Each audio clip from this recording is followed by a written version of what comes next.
De vuelta, y además hoy tengo un programa de los que me gusta, con muchos invitados en plató para hablar de temas muy diferentes. Hemos hablado de cine, hemos hablado de formación y educación y vamos a hablar ahora de salud, un poco de todo. Además, buenos consejos los que nos traen nuestros colaboradores. Hoy saludamos a Pedro Chinchurreta, es cardiólogo.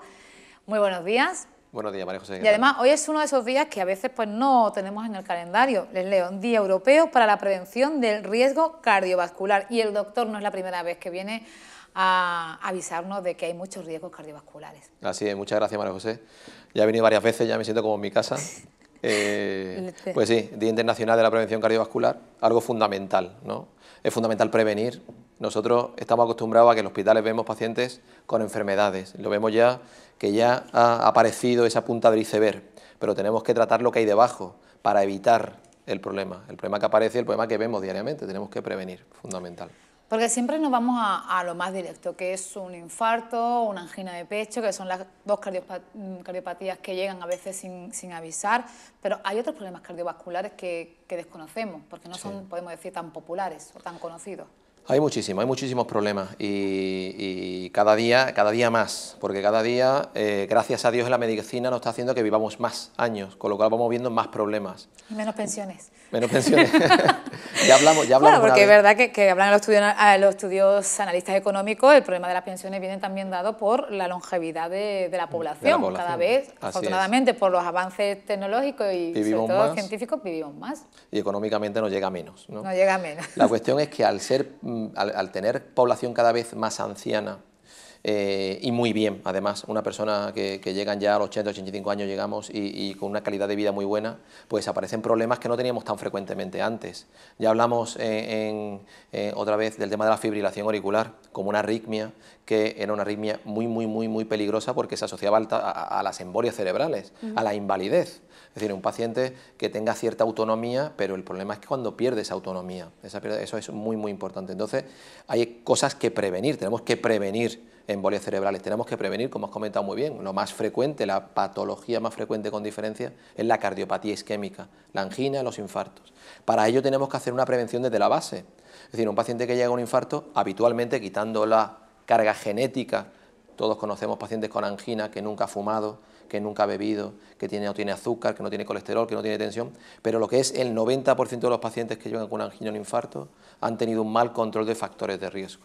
De manera que eso hace que es fundamental hacer eso, hacer una buena prevención primaria. Prevención primaria quiere decir que nosotros actuamos antes de que ocurra el problema. Control de la diabetes, control de la tensión, control del colesterol, evitar el sedentarismo, evitar la obesidad, evitar el tabaco. Son factores que hacen que disminuyamos esa probabilidad.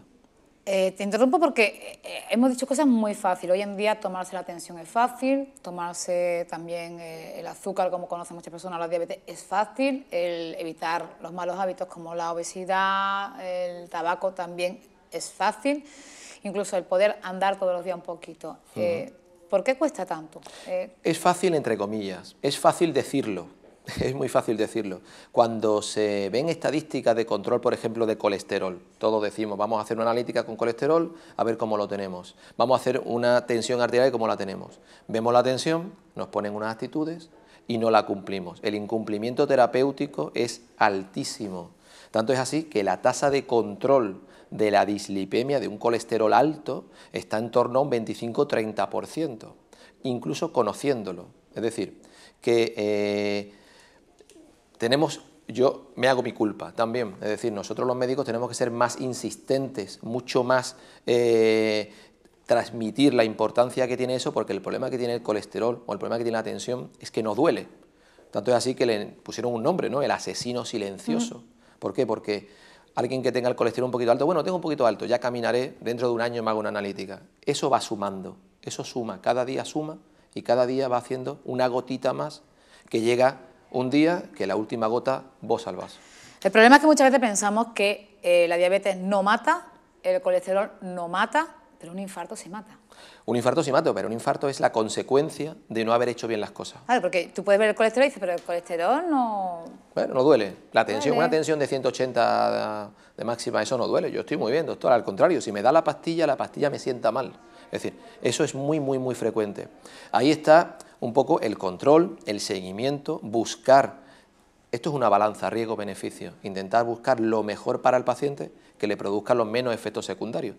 Actualmente el tratamiento que disponemos para el control de los factores de riesgo son tratamientos cada día más modernos, cada día más controlados, cada día que los efectos secundarios son menores, cada día que aportan más beneficios, de manera que en general es muy poco probable que un paciente que esté mal controlado no se pueda controlar, siempre y cuando el médico participe y el paciente. Es fundamental que el paciente tenga conciencia, que días como hoy es para mostrar la concienciación de que la prevención es fundamental.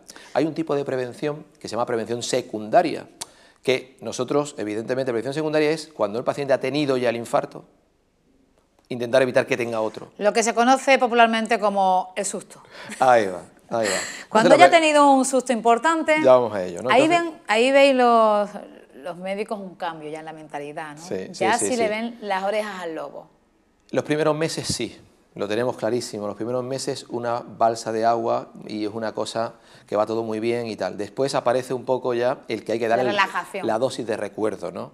Entonces, hay una frase que ya dijo hace mucho tiempo un cardiólogo muy afamado en Estados Unidos, que dijo que el mejor tratamiento para dejar de fumar era un buen infarto. No, constatado, ¿eh? Es así. Científicamente, ¿no? Porque yo puedo decir, las personas que fumaban y han tenido un infarto no han vuelto a fumar en su vida. Así es, así es. Pues eso es lo que tenemos que evitar. Yo veo eso una locura.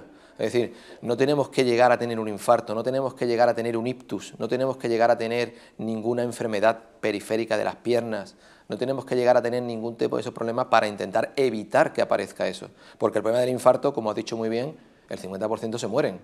Es decir, con lo cual estamos esperando que nos den una señal que puede ser la última señal. Y otro problema que tienen las patologías asociadas al corazón que muchas veces no avisan. Así es. El infarto no avisa. El infarto puede tener señales iniciales de angina, pero un porcentaje alto de ellos te ocurre, te da y qué bien estaba yo y qué mal estoy ahora, ¿no? Además le hemos visto recientemente, por ejemplo, al capitán de la Fiorentina, creo que ha sido, 31 años, un infarto en una habitación de hotel. 31 años. Sí. Bueno, eso no es lo más frecuente, es decir, eso es un poco la gota, gente muy bien controlada. 40 y pocos ya comienza a preocupar. Sí. Bueno, nosotros, nuestra estadística en el hospital de aquí, Costa del Sol, tenemos un porcentaje alto de pacientes por debajo de 50 años con cardiopatía isquémica, es decir, que cada día más... Corrígeme si me equivoco, pero hace 2 o 3 décadas era por encima de 50. Sí, pero ¿qué pasa? Actualmente la dieta que llevamos, la vida que llevamos, comida rápida, estrés, situación de no tiempo, todo vamos de bulla y corriendo, es decir, todo eso va sumando. Drogas, personas jóvenes, cosas que tenemos que prevenir muchísimo. Disculpe porque me acabo de sonreír porque a mí me hace cierta... lo veo un poco anecdótico cuando un doctor pregunta, ¿consume droga? ¿De verdad que le responden sinceramente? Pues mira, no sé de qué forma... Es una de las dudas que tengo. Mira, esto... Porque con el tabaco todos hemos engañado un poco, pero cuando es un tema de corazón, porque hay estupefacientes que dañan mucho el corazón y tienen que preguntarlo, obviamente, pero esa respuesta, ¿de verdad que confiáis los profesionales que tenga cierta sinceridad? Tenemos que confiar en ellos, pero más importante es intentar que el paciente confíe en ti. Eso es fundamental, es decir, un paciente que entra a la consulta le tienes que transmitir confianza, le tienes que transmitir cercanía, le tienes que transmitir que tú estás aquí para intentar prevenirle un problema, o si lo tiene, intentar evitar que aparezca otra prevención, ¿no? Entonces, hay que intentar un poco estar cercano al paciente y que el paciente confíe en ti. Tú no eres alguien que vas a juzgarlo por lo que hace, lo que vas a intentar es orientarlo hacia algo bueno. Hay una frase que me gusta mucho que siempre decimos que es que uno no fuma mucho hasta que fuma más que su médico, ¿no? Entonces, eso es muy importante. Bueno, es decir, eso es un mal asunto, el tema de... Pero si yo he visto médicos fumando. Sí, eso es así, eso es así. Hay que intentar ponerse en el lugar del paciente, hay que intentar ponerse en el sitio para que él vea que nosotros no estamos aquí, nosotros no somos la Inquisición. Lo que buscamos no estamos juzgando, estamos intentando buscar qué riesgo tiene, intentamos ajustar para que disminuya esa probabilidad. Es decir, a la respuesta a drogas, o a la respuesta a tabaco, o a la respuesta a alcohol, Todo el mundo cuando le preguntas cuánto bebe usted, yo bebo poquísimo, eso es lógico. Pero ¿cuánto es poco, no?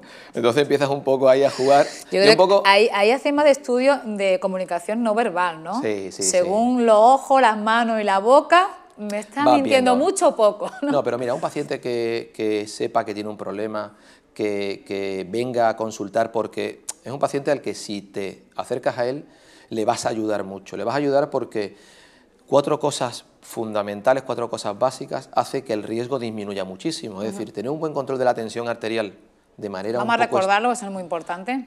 La tensión arterial de manera un poco estructurada y hacer como tiene que hacerla y tomársela. No es algo difícil. Controlar el colesterol, una analítica una vez al año en un paciente de menos de 50 años, más de 50 evidentemente, pero una vez al año una analítica con el colesterol. Controlar el azúcar. Evidentemente quitamos ya el tema del tabaco y el alcohol. Y por último tendríamos el tema del sedentarismo. El sedentarismo es algo que se suma a todo, es decir, caminar diariamente al menos 45 minutos a una velocidad rapidita. Esa de no correr, yo no pido correr, pido caminar rápido, en el que uno va un poco haciendo como el footing, 20 minutos de ida, 20 minutos de vuelta. Eso hace que la tensión controle, azúcar controla, colesterol controla, y si necesita algo más, iremos a algo más. Pero eso es la base de la prevención. ¿Síntomas que podemos notar de que algo está fallando en nuestro corazón?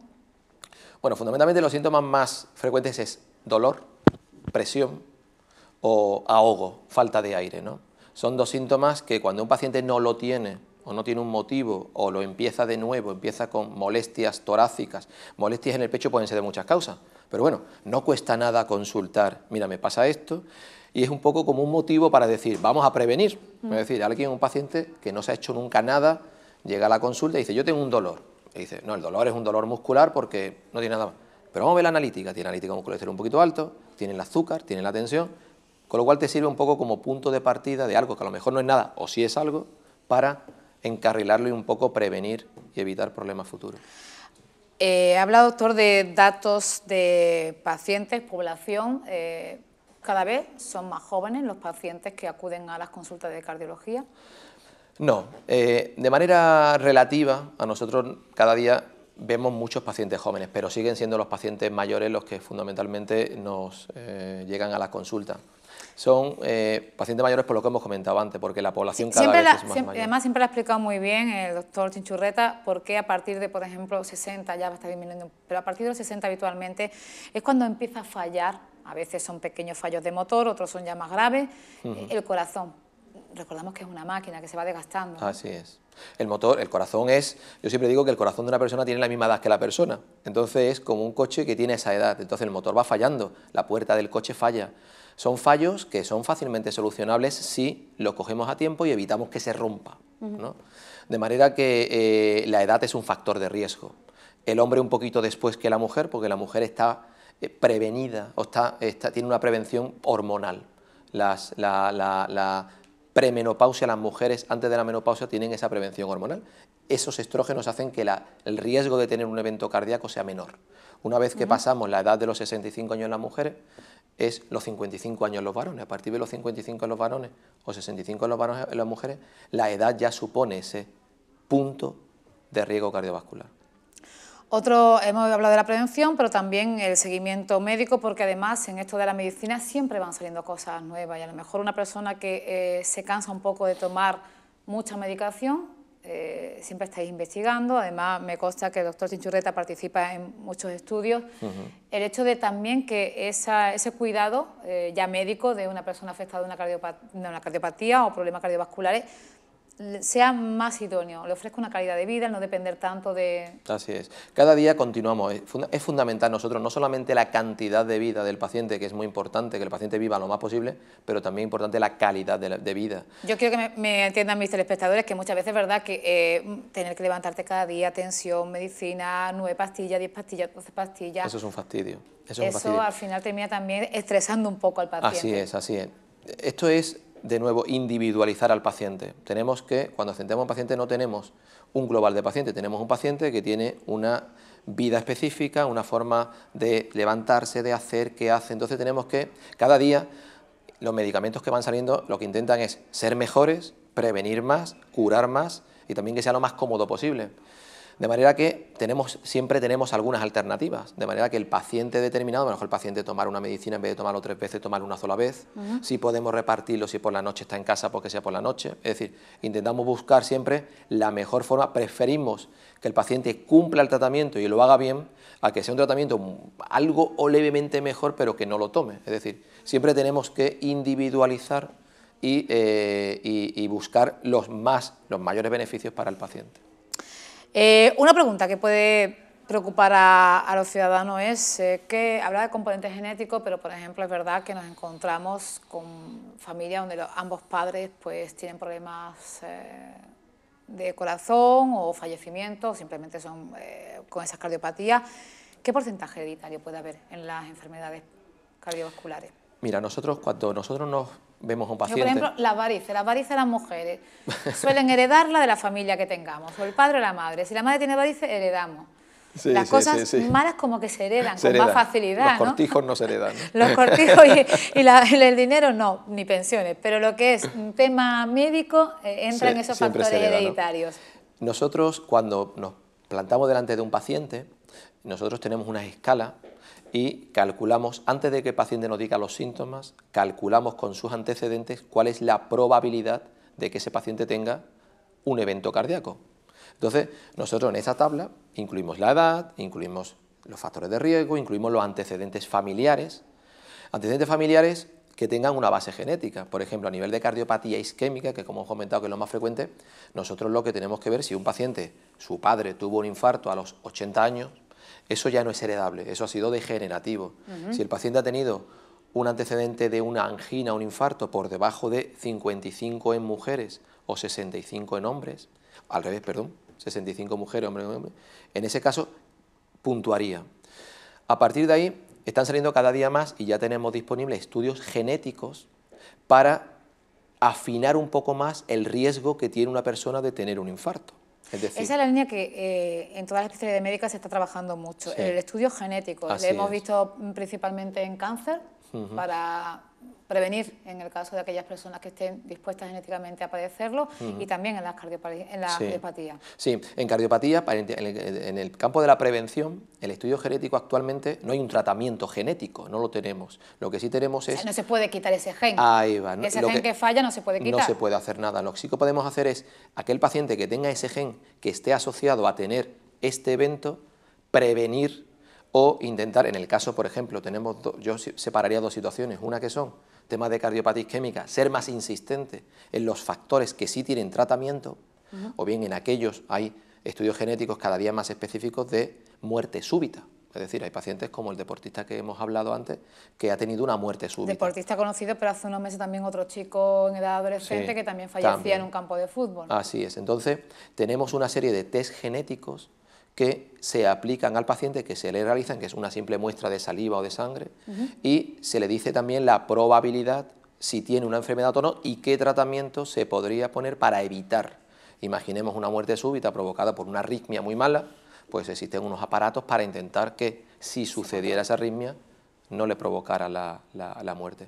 Es decir, que con el estudio genético, por una parte, lo que hacemos es, desde el punto de vista de prevención, insistir más, ser más insistentes en que tenemos esto, no tenemos tratamiento para esto, pero sí que lo que tenemos, la diabetes la tiene que tener controlada, la tensión, el colesterol, porque esto es algo sumatorio. Es decir, no solamente lo genético influye, sino que tenemos que, todo lo conocido tenemos que tratarlo.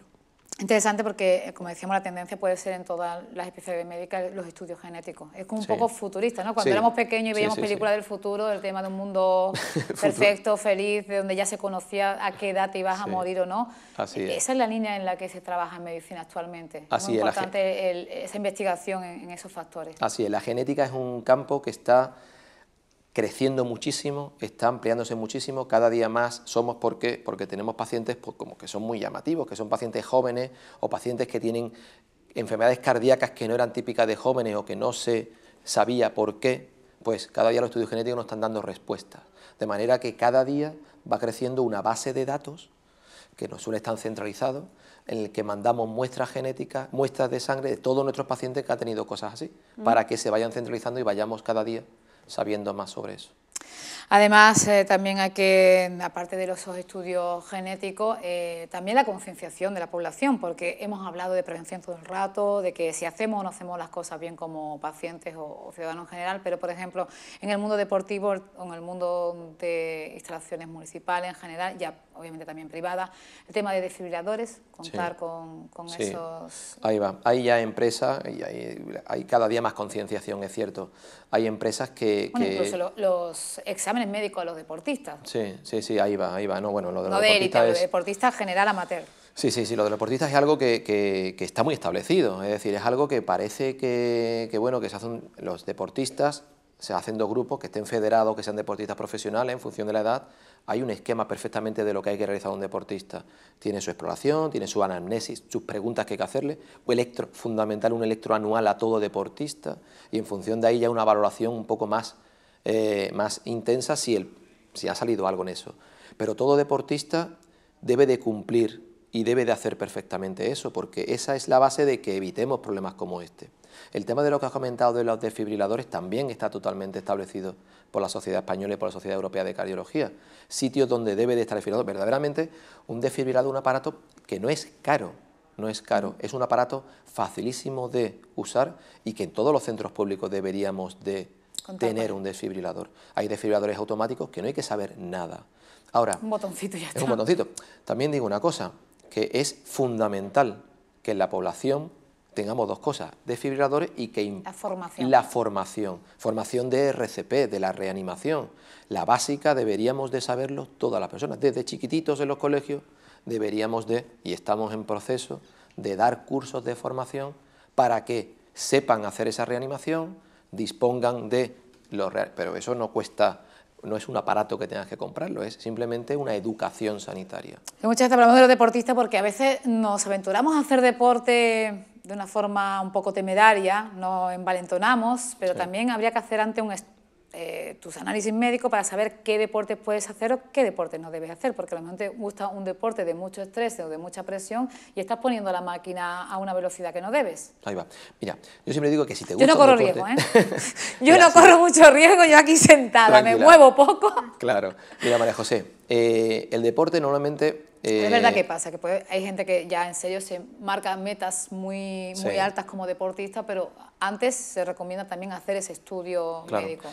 Yo divido dos deportes, el que es de competición y el que no es de competición.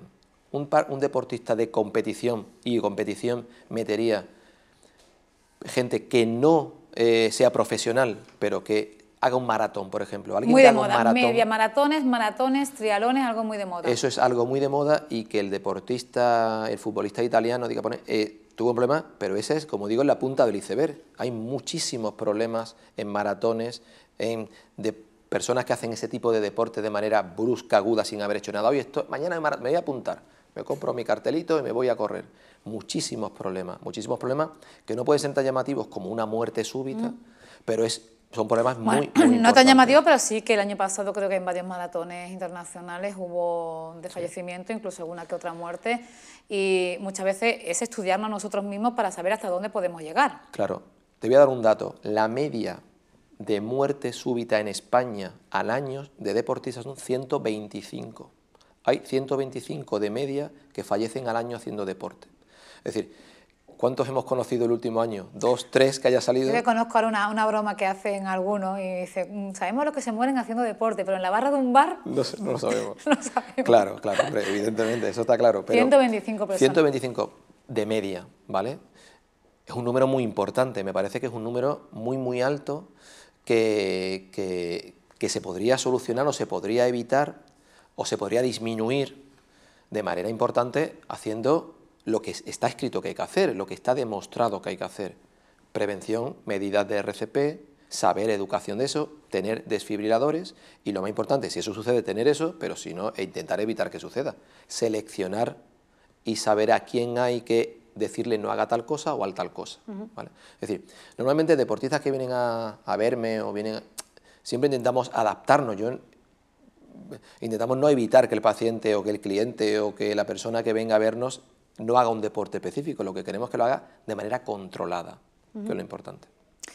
Doctor Pedro Chinchurreta, muchas gracias por todos esos consejos para poner el corazón en forma, que creo que son muy bienvenidos, sobre todo para la población, que además estamos también con otros factores que si nos ponemos a hablar del corazón, porque el factor psicológico, estrés, crisis, eso también nos consta que ha dado muchos problemas a los cardiólogos, el tema de la crisis económica de muchas personas que han llegado con esa ansiedad convertida ya en un problema. Sí. Nos cuidaremos el corazón, vamos a intentarlo, y el resto del cuerpo también, un poquito de deporte, prevención y quitarnos de los hábitos no saludables. Muchas gracias por estar con nosotros. Muchas gracias a vosotros siempre. Seguro que pronto volvemos a hablar con el doctor.